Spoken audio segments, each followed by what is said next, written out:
والتفت الساق بالساق إلى ربك يومئذ المساق.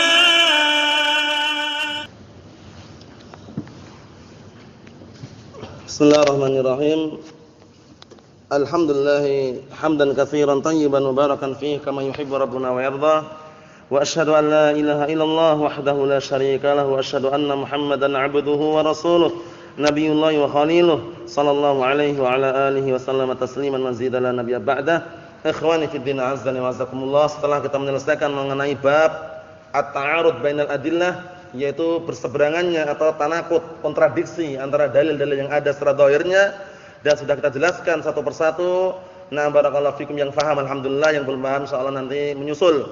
Nah, barakallahu fikum. Sekarang kita akan masuk bab yang baru, bab seputar ijma', yang mana ijma' termasuk masadiruddin. Nah, termasuk salah satu apa? Masadiru ad-din, termasuk salah satu sumber-sumber agama Islam ini. Karena agama Islam ini, nah barakallahu fikum, para ulama telah sepakat menjadi 6 sumbernya adalah 4, walaupun ujung-ujungnya kembali kepada 2 sumber yang tidak terkalahkan, yang tidak ada keraguan di dalamnya, yaitu Al-Qur'an dan As-Sunnah. Naam, Al-Qur'an was Sunnah. Kemudian sebagian mereka, dan itu telah menjadi perkara yang sudah ma'ruf di kalangan ulama Ahlus Sunnah wal Jamaah, kemudian ijma', kemudian qiyas yang sahih. 4 ini. Jadi masadiruddin, sumber-sumber agama Islam ini 4. Al-Qur'an was Sunnah wal ijma' wal qiyas sahih.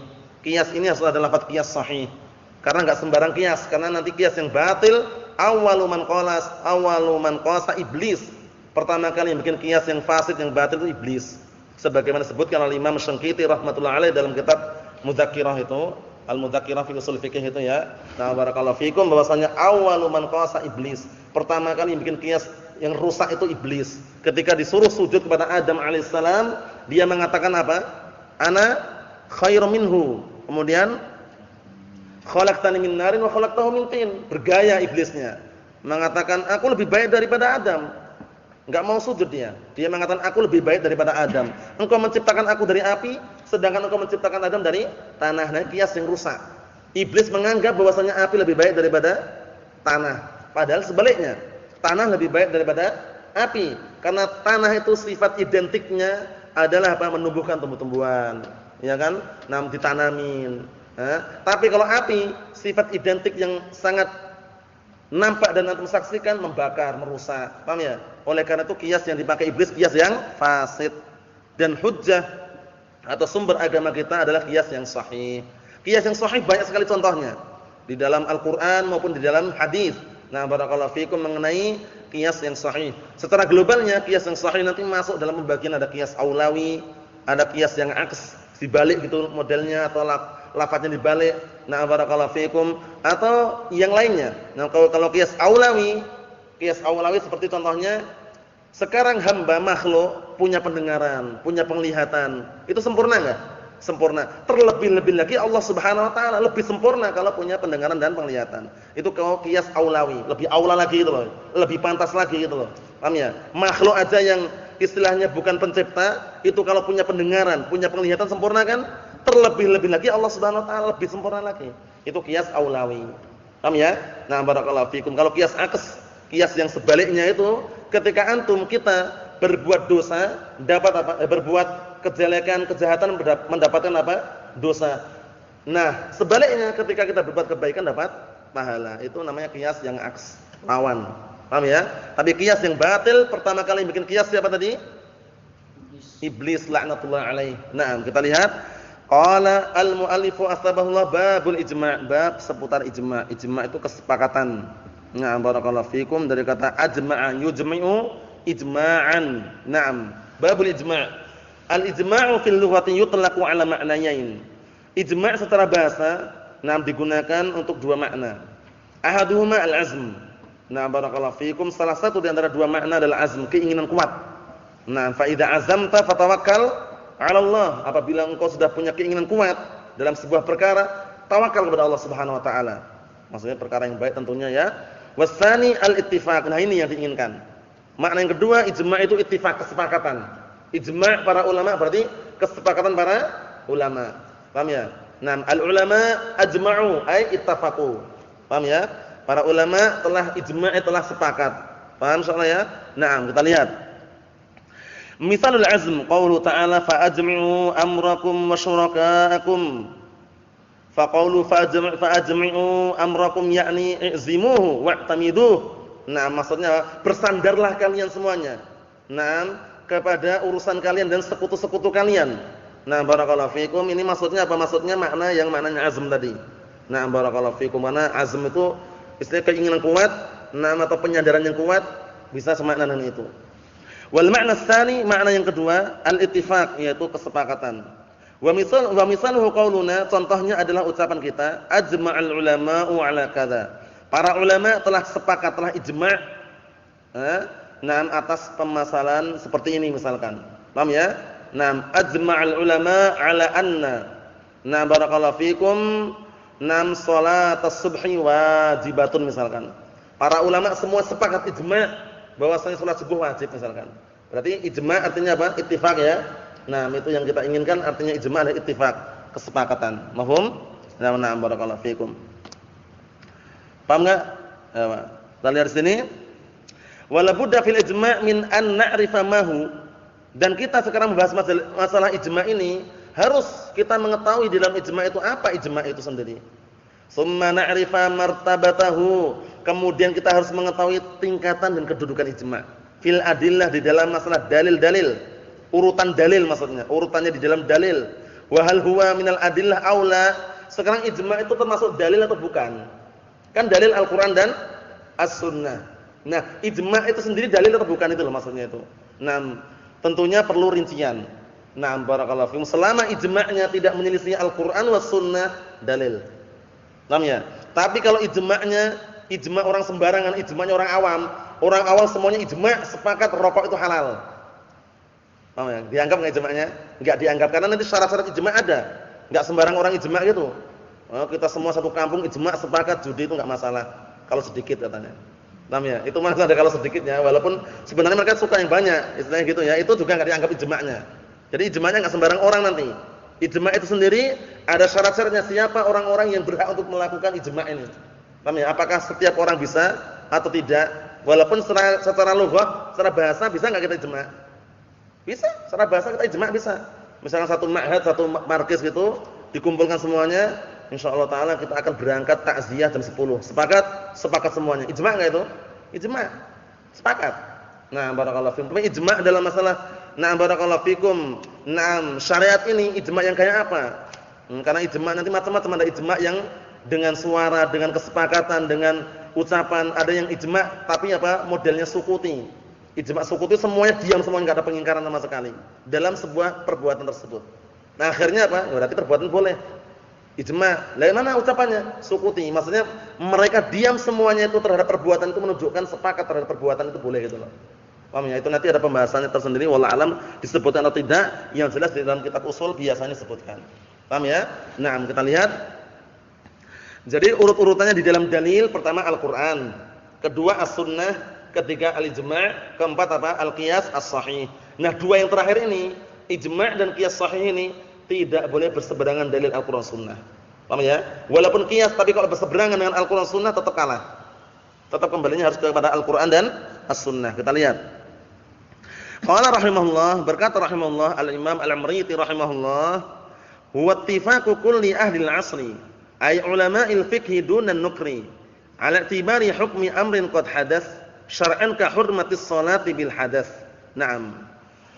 Ijma' itu adalah kesepakatan setiap penduduk zaman. Maksudnya setiap zaman dari kalangan para ulama, mereka sepakat. Ulama fikih maksudnya ya, ulama fikih maksudnya ulama yang benar-benar paham masalah agama.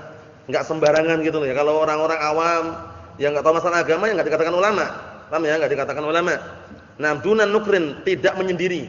Maksudnya itu barakallahu fikum, tidak ganjil, tidak menyendiri. Memang sepakat, semuanya sepakat para ulama tersebut. Naam, ala tibari hukmi amrin qad hadath.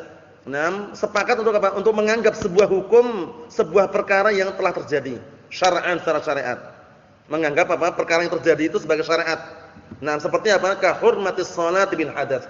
Seperti haramnya salat ketika orang berhadas. Haram enggak? Ijma' enggak? Ijma'. Semua sepakat. Mutaqaddimin maupun mutaakhirin, orang awam saja sepakat kalau orang berhadas, punya hadas, dalam artian berhadas batal wudunya, salatnya sah enggak? Haram tuh salat ketika dia berhadas. Paham ya? La yaqbalullahu salata ahadikum idza ahdatsa hatta yatawadda. Allah Subhanahu wa taala tidak menerima salatnya salah seorang di antara kalian, na'am barakallahu fikum, apabila berhadas hingga dia berwudu. Paham ya? Cuman untuk masalah bersuci ada dua cara. Bersuci itu ada dua cara ya. Nah, bersuci dengan wudu itu menggunakan air, bersuci dengan tayammum yaitu menggunakan debu tanah yang suci dan bersih. Paham ya? Nah, barakallahu fikum, tayammum itu pun diperbolehkan manakala orang tertimpa dua perkara. Perkara pertama, enggak ada air sama sekali. Perkara kedua, air ada banyak sekali tapi tidak bisa menggunakan air. Paham ya maksudnya ya? Sakit, parah. Air banyak, cuma dia enggak bisa menggunakan maka tayammum. Nah, barakallahu fikum. Untuk masalah mandi junub, mandi besar, ketika tidak mampu menggunakan air, tayammum. Tayammum bagaimana ya kira-kira? Kalau wudu jelas, tayammum untuk salat jelas ya tayammumnya. Gini atau gini, boleh. Gini dulu baru gini boleh, atau gini dulu baru gini boleh. Dua-duanya boleh. Paham ya? Nah, enggak perlu gini enggak perlu. Paham ya? Ewa. Tapi kalau misalkan mandi junub, tayammumnya gimana? Gulung-gulung itu. Bagaimana? Sama ya, pendapat yang sahih sama, cuman niatnya beda.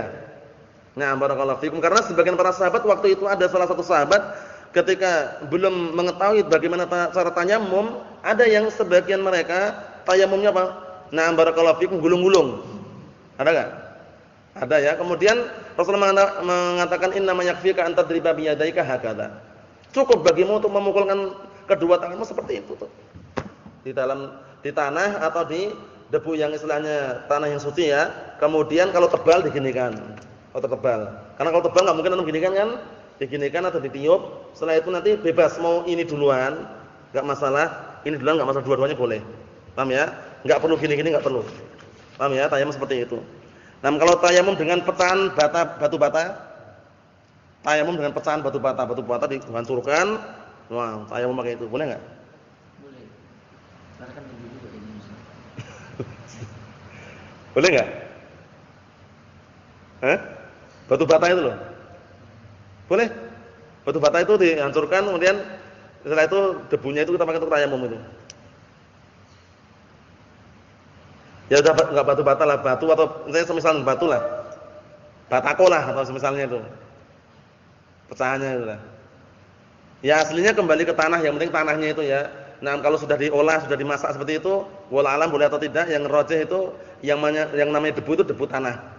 Debu tanah yang asli ya. Nah, barakallahu fikum, walaupun tanah itu gumpalan masih mentah, belum diolah, belum istilahnya dibakar misalnya, itu masih kembali ke hukum asalnya. Tapi kalau misalkan sudah dibakar tuh untuk masalah pembolehannya itu wallahu alam ya, wallahu alam. Soalnya posisinya nanti mengotori. Berbeda dengan yang debu asli itu loh. Nah, misalkan di sebuah tempat, nah debu itu biasanya sumbernya dari tanah ya istilahnya ya. Yang sekitarnya tanah misalkan, atau nah barakallahu fikum pasir yang di padang pasir itu masih bisa juga karena debu tanah situ ya. Itu bisa, atau kalau di tembok yang temboknya memang tebal debunya. Nah, barakallahu fikum dalam artian yang benar-benar debunya itu bisa juga. Tapi kalau sebuah batu atau batu bata atau misalnya dihancurkan, itu enggak tahu wallahu alam ya. Dan soalnya bukan masuk dalam tanah walaupun asal usulnya awal mulanya tanah gitu loh. Nah, itu pembahasannya bukan di sini dalam kitab fikih. Barakallahu fikum. Kita lanjutkan apa yang disampaikan Syekh Muhammad bin Shalih Al-Utsaimin rahimatullah alaih. Kata beliau, qala syarih asbahullah, hadza huwa ta'riful ijma'. Inilah pengertian ijma'. Fal ijma'u huwa ittifaqu mustahidi hadhil ummah ala hukmin syar'i. Perhatikan baik-baik. Ijma' itu adalah kesepakatan ahlul ijtihad. Kesepakatannya orang-orang yang ahlul ijtihad dari kalangan umat ini. Namun di atas hukum yang syar'i. Jadi kalau di atas kebatilan, walaupun mereka sepakat tapi di atas kebatilan bukan ijma'. Paham ya? Semuanya sepakat bahwasanya 6 riba itu halal misalkan. Berarti di atas apa?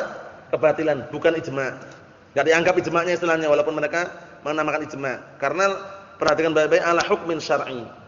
Di atas hukum yang syar'i. Ijma'nya itu. Seperti salat 5 waktu wajib. Misalkan, ijma' itu benar. Paham ya? Seperti itu. Nah, dan itu syaratnya apa? Ittifaqu mustahidi, ahlu ijtihad.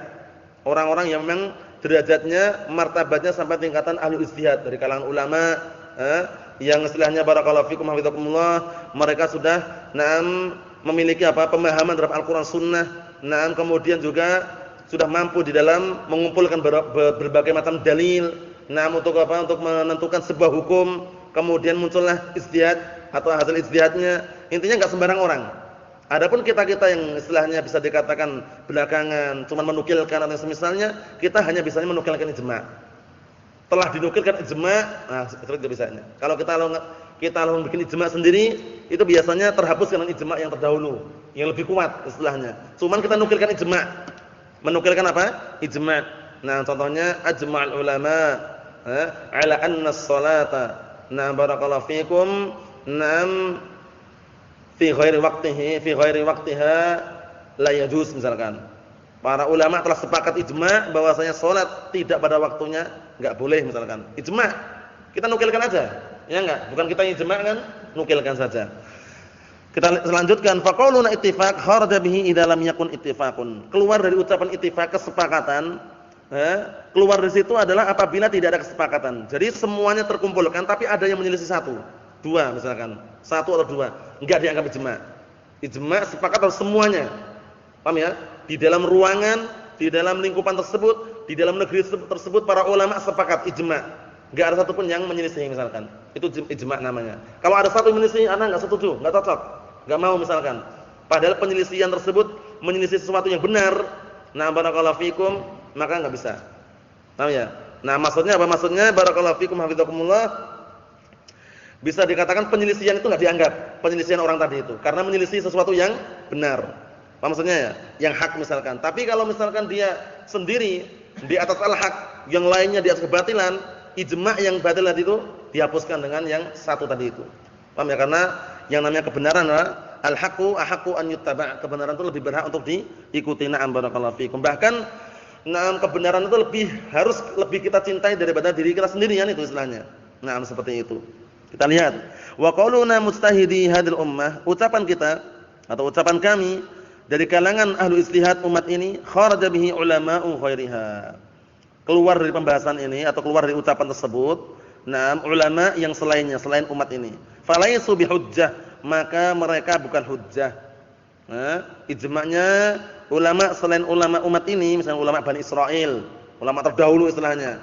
Maka itu bukan hujjah. Wa kharaja bidzalika ahlut taqlid. Keluar dengan penyebutan itu juga ahlu taklid. Orang-orang yang taklid, yang muqallidun, walaupun mereka sepakat ijma', banyak orangnya gitu, tapi ijma'nya ada kebatilan. Maka yang seperti itu tentunya apa? Tidak dianggap ijma' juga.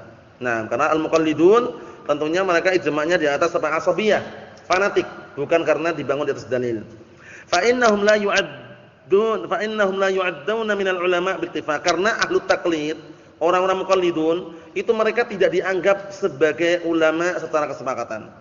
Barakallahu fikum. Karena untuk masalah taklid nanti disebutkan juga atau sudah kita lewati dalam al-usul dan usul, itu taklid hukum asalnya tidak diperkenankan.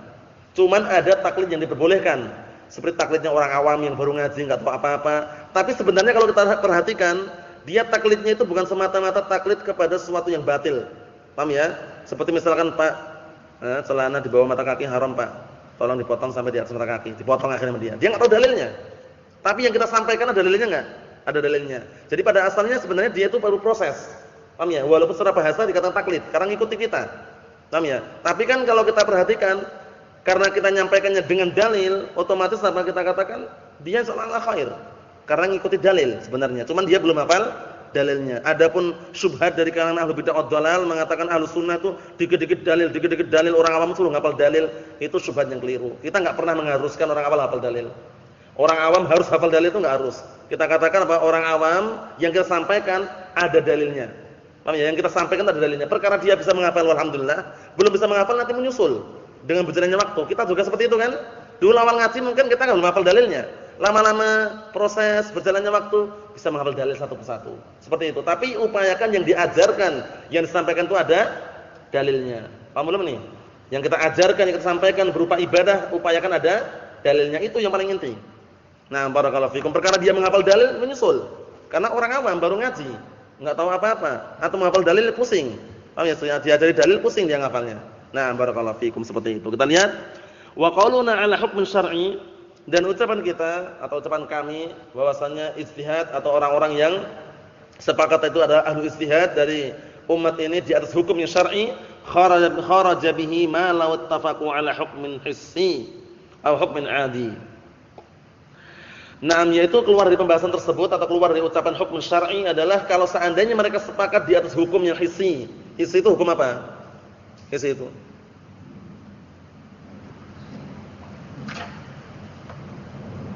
hukum apa? Kalau hukum 'adi hukum tradisi lah, adat itu ya. Kalau hissi? Al-Qur'an Sunnah. Malah dikeluarkan dari situ. Ini kan mengeluarkan dari ucapan al-hukm syar'i kalau seandainya mereka berhukum apa? Nah, mereka sepakat di atas hukum hissi. Hissi itu dia sandarannya bukan Al-Qur'an Sunnah. Sandarannya dengan perasaan atau dengan akal. Paham ya, seperti itu. Atau hukum 'adi, sandarannya bukan Al-Qur'an Sunnah tapi 'adi. 'Adi itu tradisi adat. Adatnya seperti ini, walau ijma'. Nah, itu enggak boleh juga. Paham belum maksudnya? Jadi keluar dari ucapan na barakallahu fikum, nah sepakatnya para ulama di atas hukum yang syar'i, keluar dari itu sepakatnya para ulama di atas hukum akal. Satu. Atau nah sepakatnya para ulama di atas hukum adat tradisi. Jadi hukumnya itu nah berlandaskan adat atau tradisi. Boleh enggak itu? Boleh enggak hukum asalnya? Jadi nah barakallahu fikum mereka sepakat di atas hukum tradisi, hukum adat. Mau adat bid'ah atau adat sesat, dia sepakat di atasnya. Bisa enggak? Enggak dianggap. Paham ya? Enggak dianggap. Fa hadzal ibrata bi, enggak dianggap seperti ini kata beliau. Fala budda an yakuna al-ittifaq ala hukmin syar'i. Maka harus kesepakatan tersebut di atas hukum yang syar'i. Mengenai hukum salat lima waktu wajib enggak? Sepakat ijma' semua orang. Bahkan awamun nas, orang awam aja tahu kalau salat lima waktu wajib walaupun mereka enggak ngerjakan sebagiannya. Ya enggak? Seperti itu. Tapi untuk masalah sepakatnya sepakat itu loh. Naam, seperti itu. Tsumma qayyadal mu'allif rahimahullah ahlul 'asri bi annahumul fuqaha. Kemudian al-mu'allif pun masih apa? Memberikan ikatan, catatan, syarat ijma' kesepakatannya ahlul ilm, kesepakatannya para ulama, naam barakallahu fikum ahlul 'asr. Zaman tersebut tapi dengan catatan mereka fuqaha. Fuqaha itu orang-orang yang faham dalam masalah agama ini, benar-benar faham. Apa maksudnya ya? Benar-benar faham. Faqala ay ulama'ul fiqhi, ada yang mengatakan ulama'ul fiqhi, walaupun sebenarnya barakallahu fikum untuk catatan ulama'ul fiqhi ini sebenarnya tidak diharuskan dia ahlu fikih ya. Nah, misalkan dia ahlul hadis, karena biasanya barakallahu fikum kullu muhadditsin faqih wa laysa kullu faqihin muhaddits. Itu kaidah yang sering disebutkan ya. Setiap muhaddits itu biasanya faqih. Karena dia ketika menyampaikan sebuah fikih itu muhaddits itu akan menyaring hadis yang sahih saja. Tapi walaysa kullu faqihin muhadditsa. Dan tidak setiap yang faqih itu dia muhaddits. Karena antum perhatikan ahli fikih terkadang menukilkan hadis yang dhaif pun dipakai juga. Hadis yang dhaif terkadang dipakai untuk fikih. Enggak menyaring. Tapi kalau ahli hadis itu dia dikarenakan faqih, kenapa? Karena dia benar-benar meneliti dan mengecek. Hadis yang pakai sandaran fikih itu adalah hadis yang sahih. Paham ya? Seperti itu. Na'am barakallahu fikum, itu hukum globalnya seperti itu. Jadi kullu muhadditsin faqihun wa laysa kullu faqihin muhadditsa. Paham ya? Seperti itu. Na'am. Kita lihat di sini barakallahu fikum hafizakumullah, kata beliau ay ulama'il fiqh wa hadha yughni anhu qauluna ittifaqu mustahidin hadil ummah. Yang seperti ini mencukupkan dengan ucapan kita atau ucapan kami kesepakatan ahlu ijtihad dari kalangan umat ini. Karena ahlu ijtihad itu ya orang-orang para ulama fikih. Maksudnya yang mereka paham masalah agama ini sehingga mereka bisa berijtihad. Ijtihad itu artinya apa sih? Ijtihad itu artinya para ulama tersebut mencurahkan upaya usaha kerasnya mengumpulkan dalil-dalil yang ada dari Al-Qur'an atau dari As-Sunnah, kemudian menyimpulkan sebuah hukum yang syar'i. Perkara hukumnya ini benar atau keliru, dia dapat 1 pahala atau 2 pahala. Paham belum? Tapi dia sudah mencurahkan, nyari sana, nyari sini, kemudian bahas, paham ya, pembahasan, kemudian dikumpulkan semuanya, dalilnya baru nyimpulkan, oh ternyata hukumnya ini halal. Oh ternyata hukumnya ini mubah misalkan, hukumnya ini sunnah. Nah, hukum yang dikeluarkan dari ahlu ijtihad tadi ada 2 kemungkinan. Imma ijtihadnya benar, imma ijtihadnya apa? Keliru. Yang benar dapat 2 pahala, yang keliru dapat 1 pahala. Idza ijtahada al-hakim fa asaba falahu ajran. Nah, wa idza akhta'a falahu ajrun wahid. Apabila seorang hakim, seorang qadhi, seorang dai atau seorang alim barakallahu fikum, dia berijtihad dengan sebuah ijtihad kemudian benar dapat 2 pahala. Nah, Tapi kalau seandainya dia berijtihad kok salah, dapat 1 pahala. Nah, kita lihat situ, 2 pahala apa berarti? Pahala mencocoki kebenarannya dan pahala ijtihadnya. Karena ijtihad itu bukan perkara yang ringan ya. Ijtihad itu orangnya benar-benar seorang alim yang dia itu ahli ijtihad. Mengumpulkan dalil-dalilnya dari Al-Qur'an Sunnah, berupaya semaksimal mungkin mencurahkan. Nah, jadi barakallahu fikum badlul juhdi istilahnya itu mencurahkan usaha kerasnya. Mengumpulkan dalil sana dalil sini, ternyata apa? Dia mengeluarkan dengan sebuah hukum atau sebuah barakallahu fikum kesimpulan, ini boleh. Ternyata kesimpulannya keliru juga. Sudah mencurahkan belum tadi? Sudah mencurahkan, itu nanti dia dikatakan mustahid tapi akhta. Mustahid tapi keliru, dapat 1 pahala. Nah, seperti itu. Adapun kita seringnya cuman menukilkan dan barakallahu fikum mengambil ijtihad para ulama, tapi ijtihad yang benar yang upayakan kita ambil. Naam. Yang terakhir barakallahu fikum hafizakumullah wa alaihi fa innahu law ittafaqa ulama'un nahwi. Maka berdasarkan penjelasan ini, kalau seandainya para ulama nahwu, bukan ulama fikih ya, para ulama nahwu mereka sepakat ala mas'alatin, sepakat di atas sebuah permasalahan, ala mas'alatin ma fa innaha la tadkhul fi hadha ta'rif. Kalau seandainya yang sepakat itu bukan ulama fikih tapi ulama nahwu, sepakat terhadap sebuah permasalahan, maka sesungguhnya tidak masuk dalam definisi ini. Karena definisi tadi seakan-akan mensyaratkan harus ulama fikih itu ya. Definisi yang disebutkan oleh al-Imam barakallahu fikum al-Amriti seakan-akan ulama fikih saja. Berarti kalau ulama nahwu sepakat enggak dianggap. Kita lihat, falaisa lana bihim sya'nun yattafiquna aw yakhtalifun. Maka kita enggak ada apa? Enggak ada urusan sama sekali dengan mereka. Enggak ada urusan dengan ahlun nahwi. Enggak ada urusan dengan para ulama nahwi. Yang mereka sepakati atau mereka perselisih enggak ada urusannya. Yang urusan adalah apa? Yang berurusan dengan para ulama fikih yang mereka paham masalah agama ini. Walaupun nanti ada barakallahu fikum yang akan disebutkan oleh Syekh Muhammad bin Shalih Al-Utsaimin rahimatullah alaih. Barakallahu fikum hafizakumullah. Jadi dikatakan ulama fikih itu maksudnya bukan semata-mata fikih yang istilahnya memahami saja, tapi benar-benar dia ahli ijtihad. Ahli ijtihad yang ijtihadnya yu'tabar dianggap. Barakallahu fikum. Subhanallah wa bihamdika asyhadu an la ilaha illa anta astaghfiruka wa atubu ilaik. Walhamdulillahirabbil alamin.